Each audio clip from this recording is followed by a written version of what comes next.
అరుణోదయం రక్త ప్రవాహంతో ప్రళయాన్ని సృష్టించబోతున్నాను అన్నట్లు భీకరావతారంతో ముందుకు దూసుకొస్తోంది. పక్షిగణం చేస్తున్న కిలకిల రావాలు మానవజాతి పతనానికి సమకూర్చిన మారణ హోమాగ్నికి స్వాగతం పలుకుతున్నట్లు వికటాటహాసం చేస్తున్నాయి.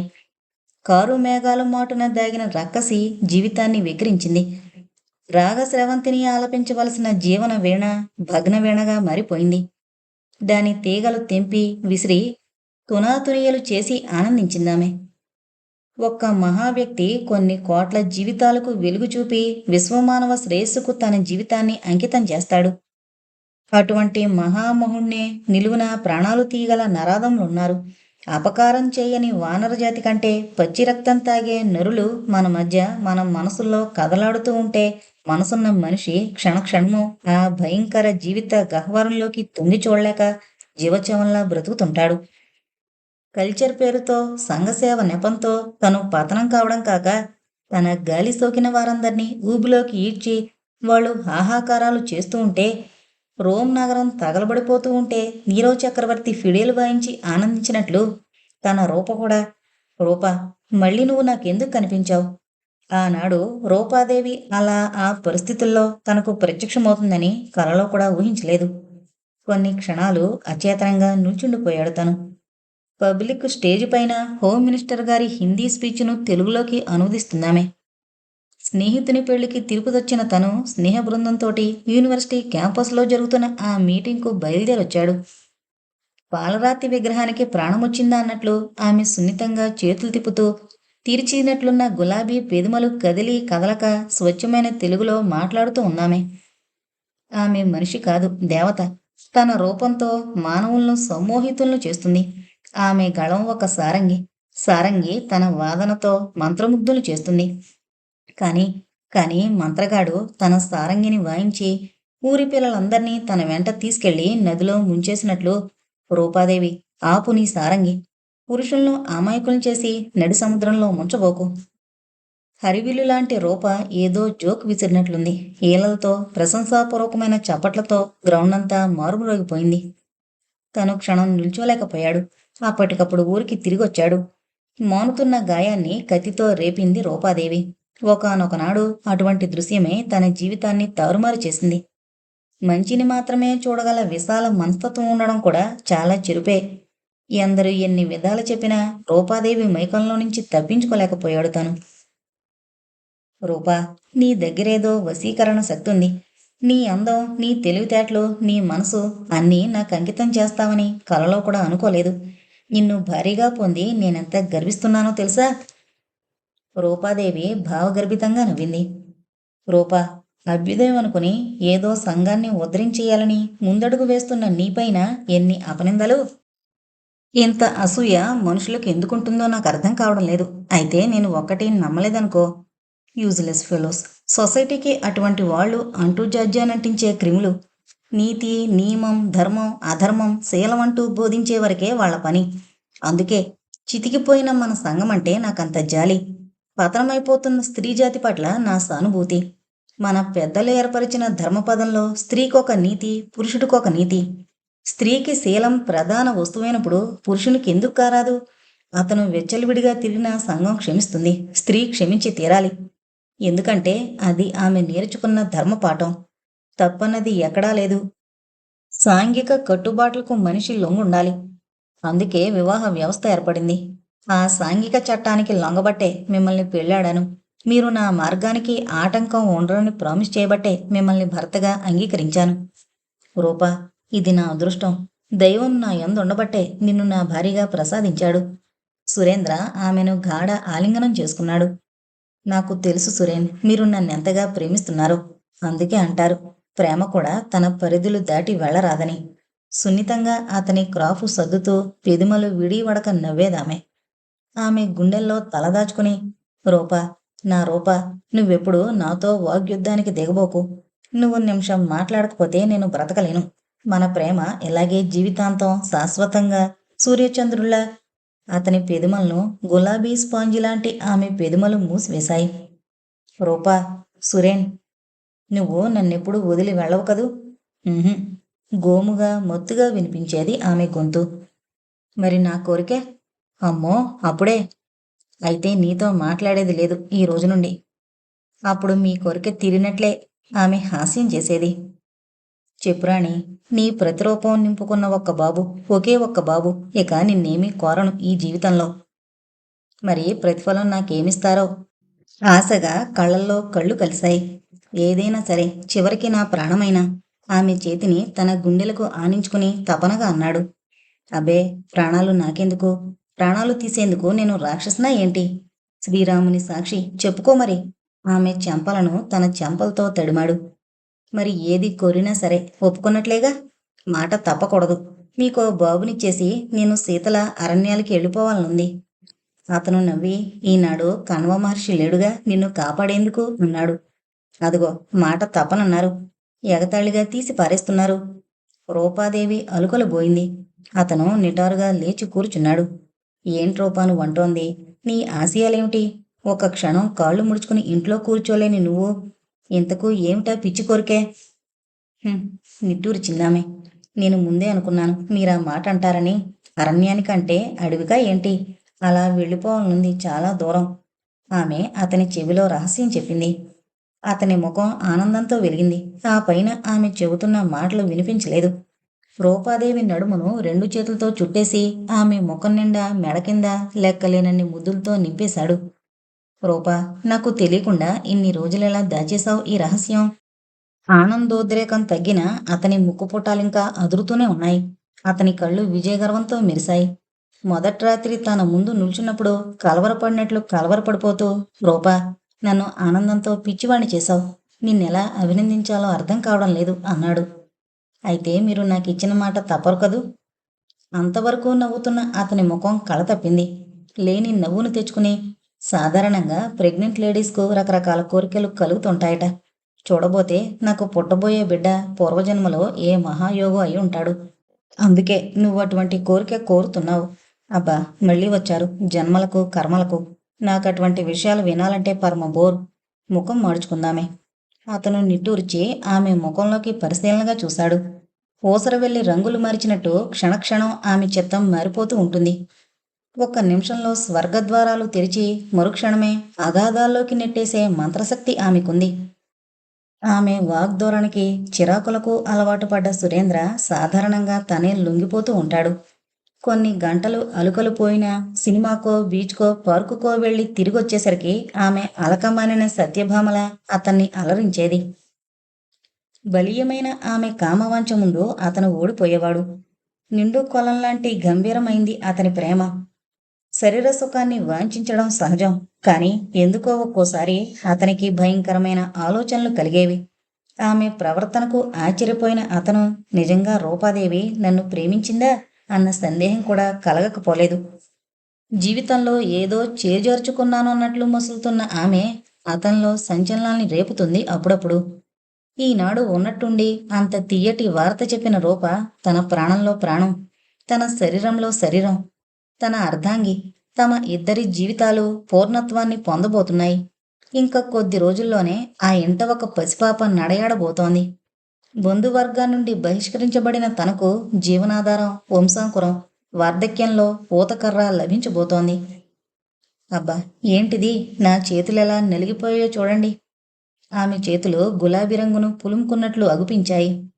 ఆమె చేతిని సున్నితంగా నిమిరి తన చెంప కానించుకున్నాడు తన్మయత్వంతో. ఇంత సంతోష సమయంలో కూడా ఆ పరధ్యాసెందుకో? చెంపన చేతి నానించుకుని ఎక్కడో చూస్తున్న భార్యని హెచ్చరించాడు. ఆలోచించదగిన విషయమే కనుక పొడిగా అన్నదామె.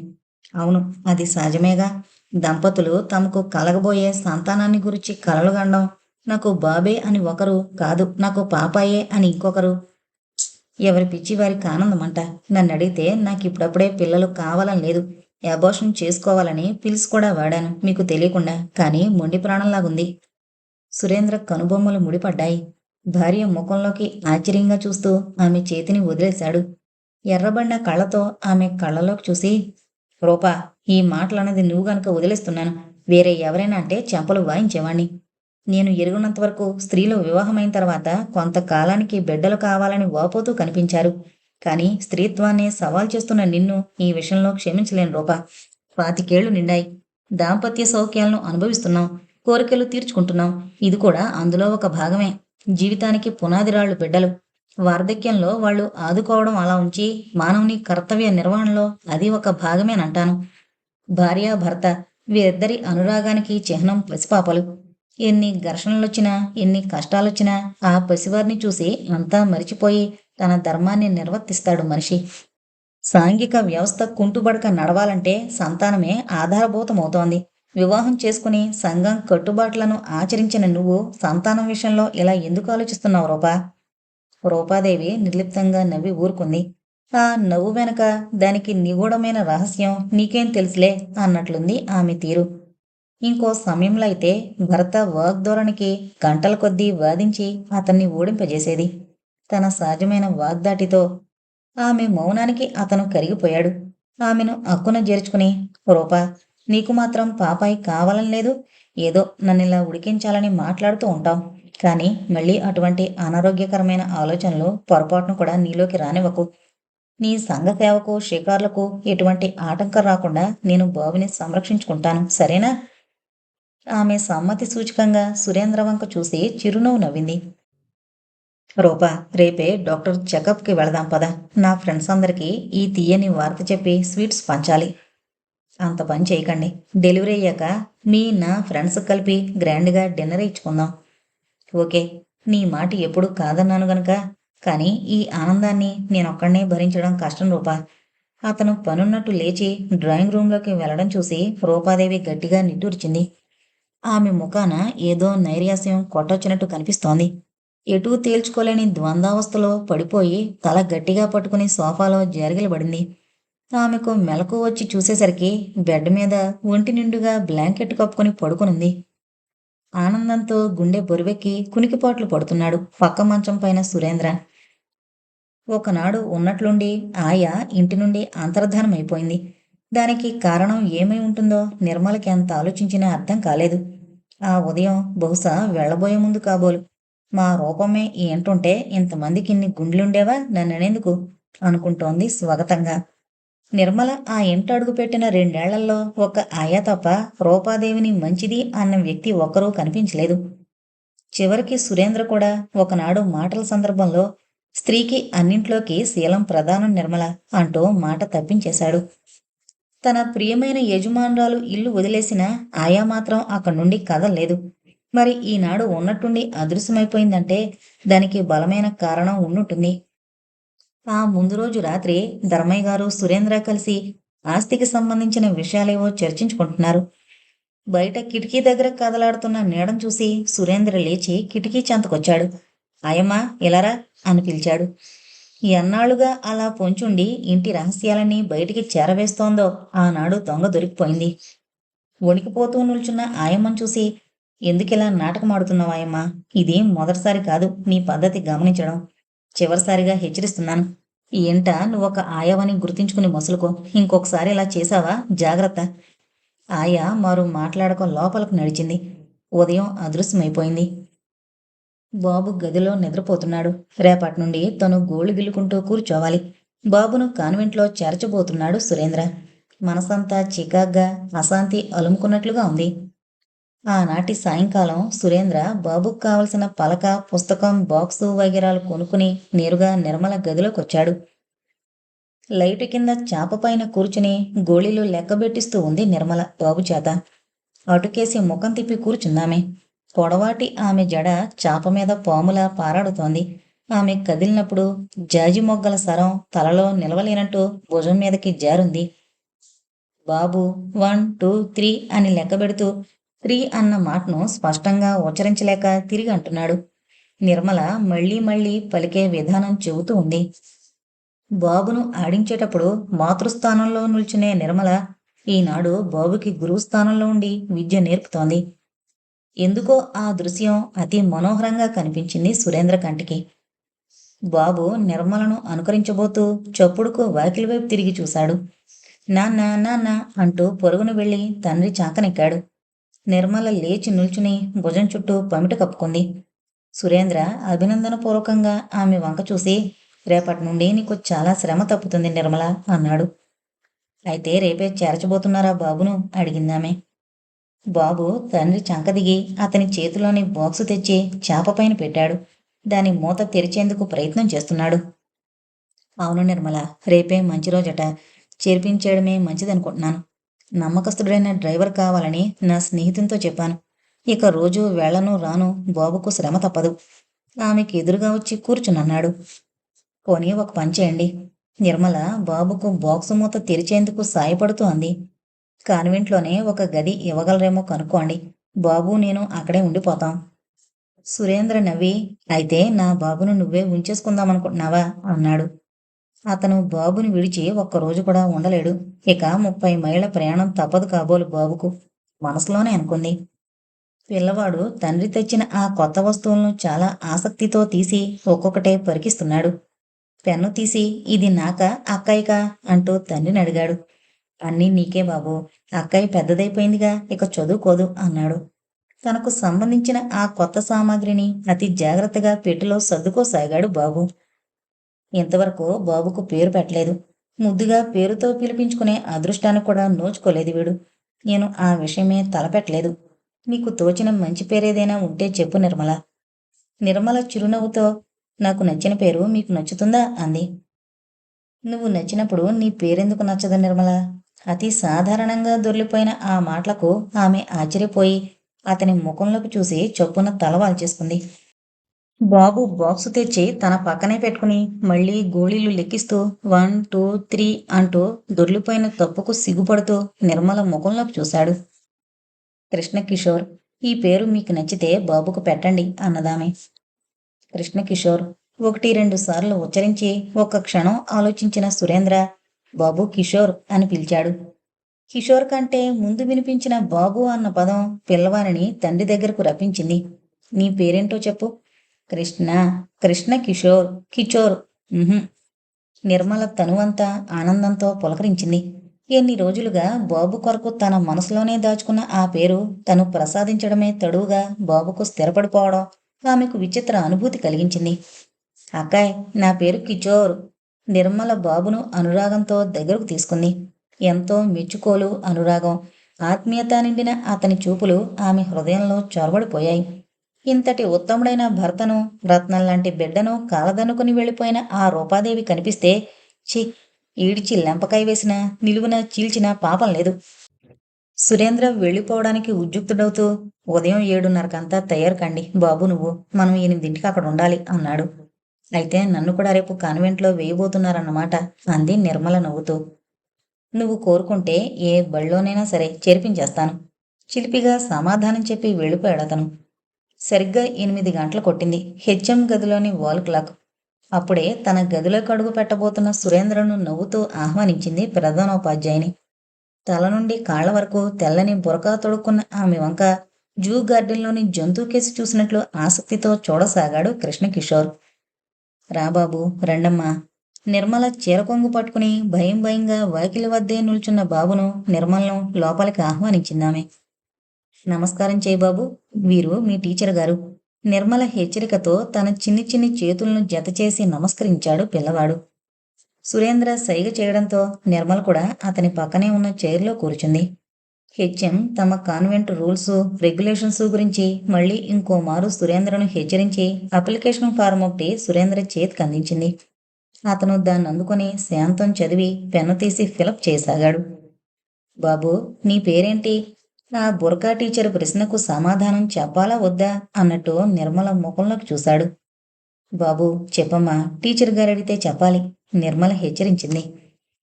నిన్ననే చేయబడిన ఆ నామకరణం పిల్లవాడికి పెద్ద చిక్కే తెచ్చిపెట్టింది. అందుకే నిర్మల నోటికేసి తొడుముకులాడుతూ చూశాడు. చెప్పు, కృష్ణకిషోర్ కదూ? అవును, కిషోర్. గుడ్, చాలా మంచి పేరు బాబు నీది. చూడు బాబు, నువ్విక్కడికి రోజు వచ్చి బాగా చదువుకోవాలి. నీకు బోల్డ్ బొమ్మలు, ఆడుకునే గుర్రాలు, జరుడు బండ అన్నీ ఉన్నాయి. నీకన్నా చిన్న చిన్న పాపాయిలు, బాబులు ఎంతమంది ఉన్నారనుకున్నావు? ఎంచక్క ఆడుకోవచ్చు. పాటలు, పద్యాలు అన్నీ నేర్చుకోవచ్చు. ఇంటికెళ్ళిపోతానని, అమ్మ కావాలని మారం చేయకూడదేం? నిర్మల గతుక్కుమంటూ సురేంద్ర ముఖంలోకి చూసింది సిస్టర్ అన్న ఆ చివరి మాటకు. అప్లికేషన్ ఫిలప్ చేస్తూ ఆమె మాటలాలకించిన సురేంద్ర చప్పున తల పైకెత్తి సిస్టర్ కేసి చూశాడు. సారీ సిస్టర్, మీకు చెప్పలేదు ఇంతవరకు. బాబు తల్లి చనిపోయింది. అందుకే తల్లి లేని బిడ్డ అని అతి గారాబంగా పెంచుతున్నాం బాబును అన్నాడు. సారీ అని తన విచారాన్ని వ్యక్తం చేసింది సిస్టర్. వీరు తల్లి కంటే ఎక్కువగా చూసుకున్నట్లుంది బాబును అన్నదామె నిర్మల కేసి చూసి. సురేంద్ర నిర్మలను ప్రశంసాపూర్వకంగా చూసి, అవును సిస్టర్, మా బాబుకు తల్లి తండ్రి గురువు అంతా ఆమె అన్నాడు. నిర్మల టేబుల్ మీదున్న మ్యాగజైన్ తీసి చూడసాగింది. సిస్టర్ బాబును తన ఒడిలో కూర్చోబెట్టుకుని మజ్జిగ చేసుకుంటోంది. వాడు వచ్చిరాని మాటలతో తనకు తెలిసిన వాటికి సమాధానాలు చెప్తున్నాడు.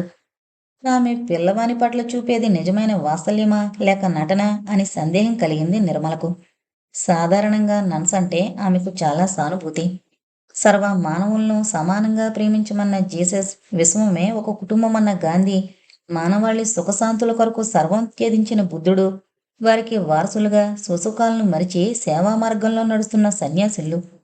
నిర్మలకు తన ఎదురుగా కూర్చున్న సిస్టర్ పట్ల పూజ్యభావం కలిగింది. అయితే మనం వెళదామా కిషోర్ బాబు? నీకు బొమ్మలు కావాలి కదూ, అక్కడ నీలాంటి బాబులు ఎంతమంది ఉన్నారో చూద్దాం పదా. సిస్టర్ లేవగానే ఆమె చిటికన వేలందుకుని ఆమె కంటే ముందు దారి తీస్తున్నాడు బాబు. కొన్ని నిమిషాల్లో పిల్లవారిని వశం చేసుకున్న సిస్టర్ యొక్క మేధాశక్తికి ఆశ్చర్యపోయాడు సురేంద్ర.